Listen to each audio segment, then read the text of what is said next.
L'after avec vous, avec Daniel Riolo, Jérôme Roten avec Mathéo. Mathéo, j'ai laissé passer une vanne tout à l'heure, je la redonne quand même, parce que quand on a parlé de Dorian Lévesque, le joueur de Guingamp, il a dit qu'il s'était pas fait prier pour partir. Donc là, je souligne, j'accepte, je valide cette vanne.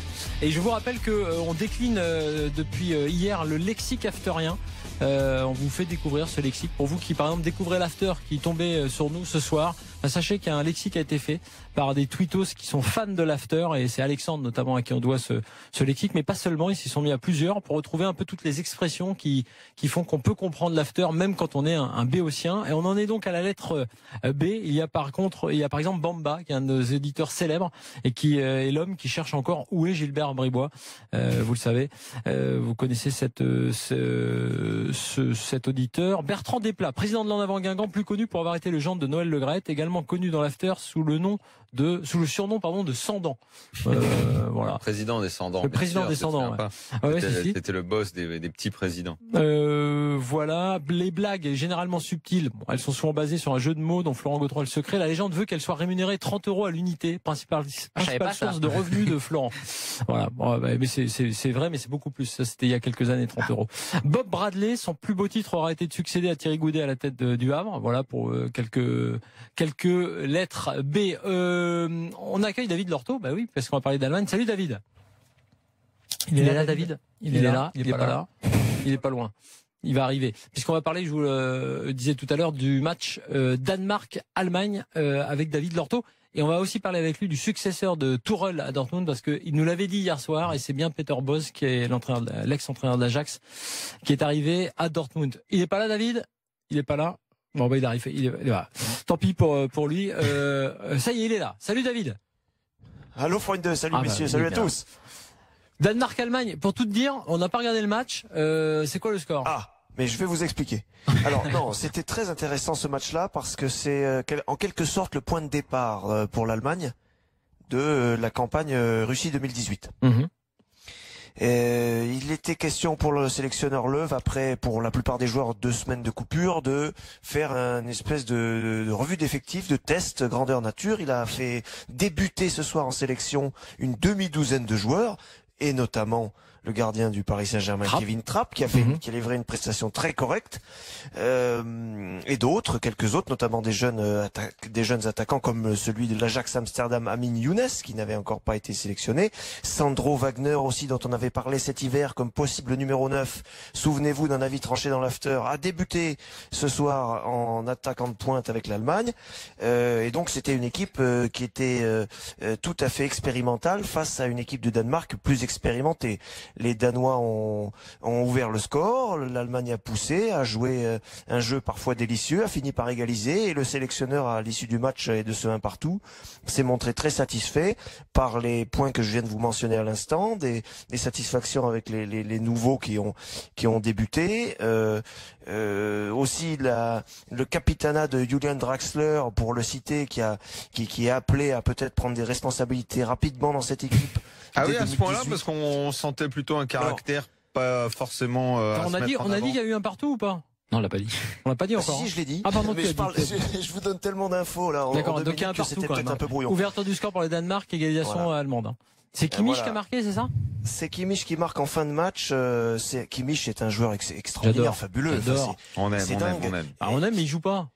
Alors justement, on va remettre en perspective un peu 2018 là, parce que l'équipe qui devrait être Draxler alignée... capitaine, c'est quoi ça? Alors c'est l'équipe qui a été alignée ce soir. Il n'y a que 2 joueurs, en l'occurrence les deux latéraux, Kimmich à droite, Jonas Hector à gauche, qui sont théoriquement dans l'équipe type de 2018. 2 joueurs seulement. Ce sont les 2 seuls. Les autres, ce sont des joueurs qu'on connaît pour certains comme Draxler, et d'autres très jeunes, dont, je le disais à l'instant, une demi-douzaine ont débuté ce soir. Draxler capitaine, c'est une façon pour le sélectionneur Löw de le responsabiliser. Il va être sans doute capitaine pour la Coupe des Confédérations qui commence mi-juin. 3 matchs pour l'Allemagne, notamment l'Australie pour commencer, et Draxler est appelé à avoir cette responsabilité à court terme, et dans la foulée de 2018. Et pourquoi lui? Pourquoi lui? Parce que c'était l'un des plus expérimentés ce soir. Il doit en être à une petite trentaine de sélections. Et on l'a dit, Kevin Trapp débutait, les milieux de terrain, ni Kroos ni Khedira bien sûr n'étaient là, les joueurs habituels en attaque non plus, tout le monde est au repos, et du coup il y a beaucoup de jeunes, et Draxler est déjà dans l'esprit du sélectionneur quelqu'un qui peut, grâce au fait qu'il joue au PSG et grâce au fait qu'il a une trentaine de sélections, qui peut encadrer déjà cette jeunesse-là. C'est dire à quel point on a un regard un peu déjà porté vers 2018 en sélection allemande, quoi.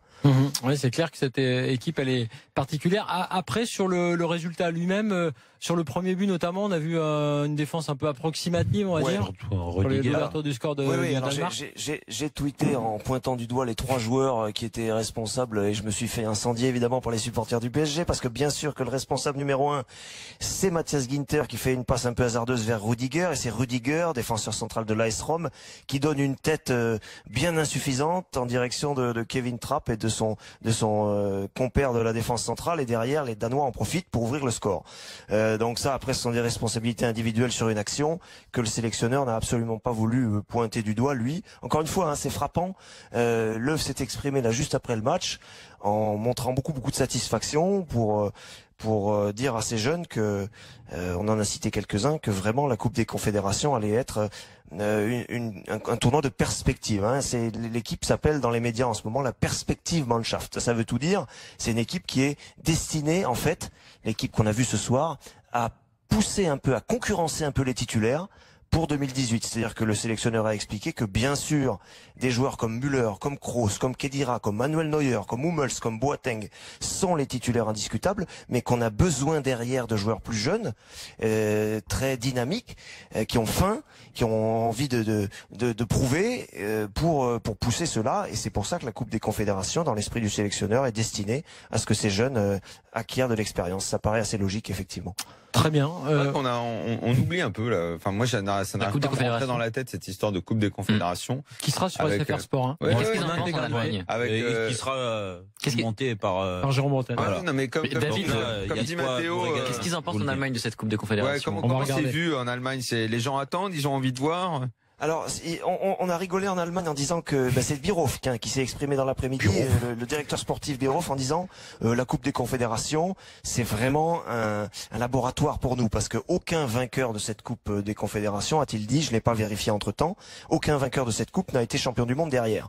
Donc c'était histoire de dire, si on se plante, ça sera pas bien grave. L'idée vraiment, c'est celle que je vous disais à l'instant, c'est de donner de l'expérience à ces jeunes, Kevin Trapp éventuellement, il y a d'autres joueurs comme Kimmich qui peuvent avoir besoin encore d'expérience, des défenseurs qu'on n'a pas encore beaucoup vus, des joueurs en attaque surtout comme Demir Bay par exemple, le numéro 10 d'Offenheim qui est rentré ce soir, Leon Goretzka, le petit prodige de Schalke, on peut en citer d'autres, il y a Julian Brandt aussi que vous connaissez de Leverkusen parce qu'on l'avait vu jouer contre Monaco, mais tous ces joueurs, cette coupe-là, ce tournoi-là va vraiment servir à tous ces joueurs pour acquérir de l'expérience et se frotter au niveau international de sélection. C'est très clair dans l'esprit des Allemands. En tout cas, ce qu'on remarque quand même, c'est que c'est aussi très expérimental. 2 joueurs sûrs d'être titulaires l'an prochain et le reste, c'est on y va, on fait tourner, on joue de toute façon, à l'extérieur. La Coupe des Confédérations, il faut la prendre comme ça. Non mais là, je parlais même du match contre le Danemark ce soir. Mais il y a une refus d'effectifs. Et puis bon, ils ont l'avantage d'avoir du talent dans la jeunesse. Qu'est-ce qui te fait saliver, d'ailleurs, toi, l'idée dans la Coupe de... Parce que franchement, c'est compète un peu rajouté. Non, mais t'as gagné, Jérôme, faut le respecter. Non, mais déjà, j'ai l'expérience. T'étais là en 2001, toi? En 2003. En 2003 dans l'équipe qui gagne? Ouais, l'avantage... Avec Nicolas Gillet? Mais non, c'était... Non, lui, il était en 2001. Gilet Landreau. C'est 2001, la Coupe des Conféd?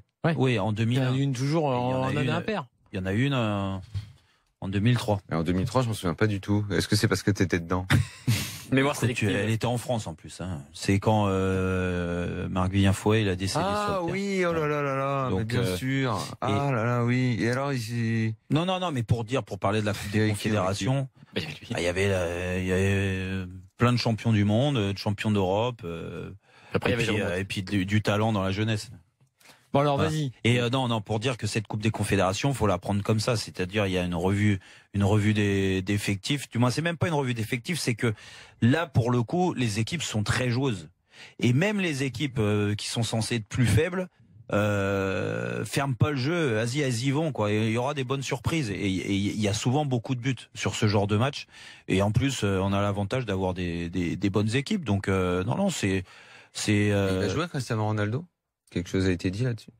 A priori, avec la saison qu'il vient de faire, il va aller la jouer. Ça paraît bizarre, mais a priori, il était appelé. Hein. Donc après, est-ce qu'il y aura un accord? Parce que normalement, c'est pour aussi donner du temps de jeu à des joueurs qui ont moins la possibilité de le faire sur des matchs de qualification pour la Coupe du Monde ou le championnat d'Europe pour les équipes les nations européennes. Mais franchement, il va y avoir du spectacle et moi j'ai hâte de voir certaines équipes. Le Chili y est, le Mexique, il y a des joueurs. Même la Nouvelle-Zélande, je te dire, on sera surpris de la qualité de certains. Tu vois des top joueurs en Nouvelle-Zélande. Non, mais t'as des équipes. Regarde, bon, toi, tu t'en souviens pas en 2003. Chili, tu vois, je sais pas, peut-être les Parisiens vont mettre le nez à la fenêtre, les dirigeants, et puis Gary Medel. Allez, tiens, il existe. Alexis Sanchez. Non, lui, c'est déjà la priorité du. La France avait gagné contre le Cameroun au but en or. Oui, bien sûr. But de Henry. 1-0. Et je regarde je regardais la compo de l'équipe. Non, parce que je me suis blessé. Mais t'as joué quand? Non, j'ai joué au tout début. Les poules. J'ai joué au tout début et je me suis pété la cheville contre le Japon. Merde. Et rupture des 2 ligaments. Ah oui. Si tu veux. Ouais. D'accord. Donc la France veut récupérer plus vite. Les Japonais, ils m'ont fait m'avait fait bien mal à Geoffroy Guichard. La France avait battu le Japon 2-1. D'accord. Ouais, donc oui, c'est vrai, c'est 2003. Juste avant que je me pète, je donne la passe décisive sur le deuxième but. Voilà. Je crois que c'est Robert Pires qui marque. Ah non, alors lui il marque sur penalty. Non, alors c'est le deuxième but, c'est quelqu'un que tu as croisé après souvent en soirée. Je sais pas. Il y en a tellement. Bah oui, mais voilà. En soirée. Et à l'Urban. On a fait un Urban avec lui, tous les deux. Avec Sylvain? Non. Sydney. Sydney. Bah oui, voilà, c'est Govou, 65e minute. Ouais, sur corner. Voilà, c'est dit. C'est forcément Govou, t'as mis du temps à trouver. Ouais, quand même. J'ai dit Sylvain. Ouais, Sylvain Wiltord, c'est pas mal aussi. C'est vrai. Mais oui. David, un mot quand même, on lâche un peu l'équipe allemande pour Dortmund. Tourelle, tu nous l'avais dit hier, est remplacé par Peter Bosz. Oui, alors c'est un choix qui convainc en Allemagne. C'est un choix qui convainc parce que c'est ce profil qu'on décrivait hier, Peter Bosz qui vient de l'Ajax, qui est un joueur qui a l'habitude de la formation, qui a l'habitude des jeunes. Vous savez très bien que l'Ajax c'est une équipe quand même très jeune depuis maintenant de nombreuses années, et on estime que ce profil d'entraîneur offensif, joueur capable de manager une équipe de jeunes va très bien correspondre à Dortmund. Alors on peut avoir peut-être quelques doutes sur l'adaptation immédiate, parce que malgré tout à Dortmund ça va être encore une fois un projet qui va redémarrer, parce qu'un nouvel entraîneur c'est pas en claquant des doigts que ça va marcher dès les premiers jours, mais encore une fois il y a des garanties. Il y a le fait que Peter Bosz parle allemand, on le disait hier, que c'est un entraîneur encore une fois qui correspond à ce que le club veut faire depuis plusieurs saisons, et quelque part ça paraît un choix qui peut sembler un peu original, un peu curieux, parce que c'est pas un entraîneur allemand, mais un choix qui fait saliver et qui intéresse beaucoup en Allemagne. Très bien. Tiens, je reviens juste sur la Mannschaft. C'est Saint-Marin, c'est ça le match? Saint-Marin, ça doit être vendredi ou samedi. Ouais, et au match aller, il y a eu 8-0. On peut imaginer un très très gros score là. Pour le coup, on sait que l'Allemagne est en tête avec 15 points. C'est toujours une petite valise. C'est un petit record, je veux dire, tu vois, un minimum, truc. 8 à minimum, t'as le sac de voyage week-end. Voilà. Alors, il y a des nations comme ça qui continuent à en prendre. Oui. Il y en a qui ont progressé. Il y en a qui prennent plus trop, qui se contentent de l'attacher caisse.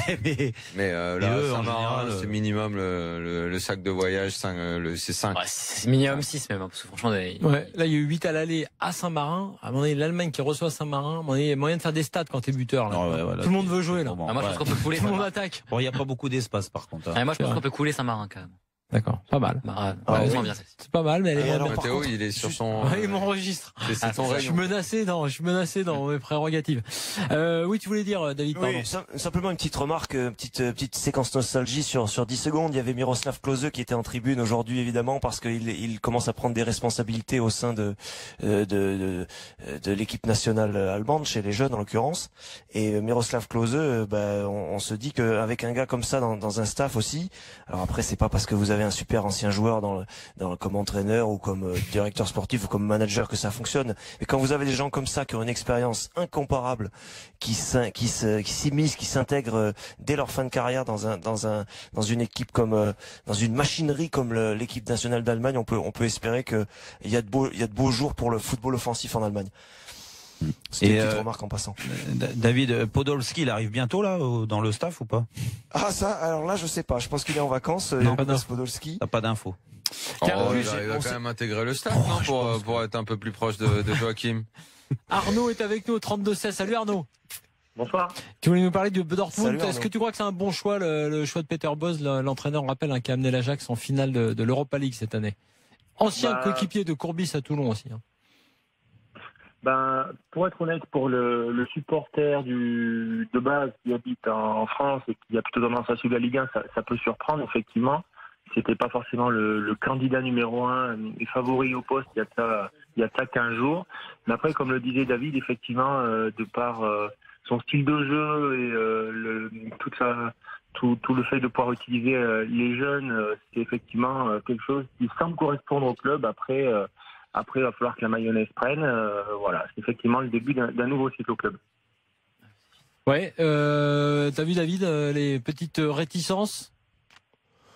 Oui, c'est ce qu'on disait, c'est-à-dire que c'est le problème à Dortmund, c'est ce qui peut un peu frustrer peut-être les supporters à Dortmund, parce qu'il y a plein de, quelque part il y a une espèce d'élan, une espèce de progression, une puissance, un club qui est maintenant bien assis, et là il y a un sentiment de gâchis avec le départ de Tourelle, même s'il a fait de très belles choses et s'ils ont gagné la coupe, rappelons-le, cette saison. Mais le fait de repartir avec un nouvel entraîneur, on repart sur un nouveau cycle. Ça peut vouloir dire, même s'il faut bien sûr se méfier d'une expression comme ça, mais ça peut vouloir dire saison de transition, il va falloir intégrer des jeunes, il y a le recrutement d'un Mahmoud Daoud par exemple, le jeune milieu, le prodige d'origine syrienne, il va falloir l'intégrer aussi, donc il y a plein de nouveautés comme ça, et à Dortmund je comprends qu'on puisse être un peu impatient parce que ça fait 5 fois d'affilée, je remets rapidement en perspective aussi sur le championnat, ça fait 5 fois d'affilée que le Bayern est champion, ça n'était jamais arrivé en 50 ans, et en Allemagne je comprends que les gens de Schalke, les gens de Hambourg, les gens de Dortmund, les gens du sud-ouest à Francfort ou à Stuttgart commencent à avoir envie aussi qu'il y ait une équipe qui puisse vraiment faire concurrence au Bayern. Un mot sur Dembélé, très convoité, on en parle beaucoup dans ce mercato déjà. Oui, alors il est tellement, c'est une histoire d'amour avec Dortmund. On a eu l'occasion de le dire pendant la saison que je serais un peu surpris quand même s'il arrivait à être débauché dès cette saison. Ça va nécessiter des histoires d'amour face à l'oseille parfois. Ouais, franchement, il perdrait à signer dans un grand club. En tout cas, les dirigeants de Dortmund sont devenus quand même durs en affaires quitte à laisser le sportif de côté parfois. Donc on sera pas plus surpris que ça si j'en sais rien. Moi, une offre de 80 millions d'euros faisait qu'il partait en Angleterre ou ailleurs. Mais encore une fois, sur l'adéquation qu'il y a eu entre ce joueur et son public cette saison, entre ce joueur et ses coéquipiers, ce joueur et l'environnement à Dortmund, je serais moi sinon déçu, du moins surpris qu'il parte. Très bien, merci David pour toutes ces infos. Et David, sinon ton ami Podolski, il va jouer au Japon. Hein. Ah d'accord. Oui, mais c'est après il peut à la fin de sa carrière, il peut. Ah oui, encore faut-il que Joachim Löw soit encore là.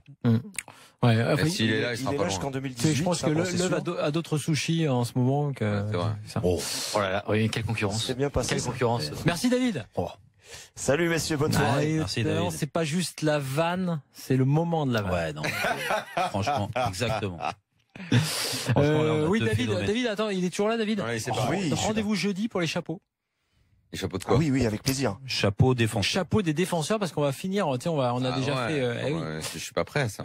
Jeudi, tu vas te préparer, t'as 2 jours. Les défenseurs, les latéraux ou centraux? Je pense qu'on distingue. Il a raison. On distingue pas entre droite et gauche, mais latéraux et les centraux. C'est ça. Ça me paraît important. Exactement ça. Il y a 2 groupes latéraux centraux. Voilà. C'est ça. Mais c'est capitaine Gilbert qui sera là, mais voilà. Allez, dans quelques instants, on va parler du Qatar. On va s'arracher la gueule là-dessus. On va parler du Qatar parce qu'il se passe beaucoup de choses au niveau diplomatique et ça peut avoir des répercussions sur le plan sportif. Oreiller, chapeau. Et le retour du quiz aussi dans l'after ce soir. Chapeau. C'est une casquette, Henri.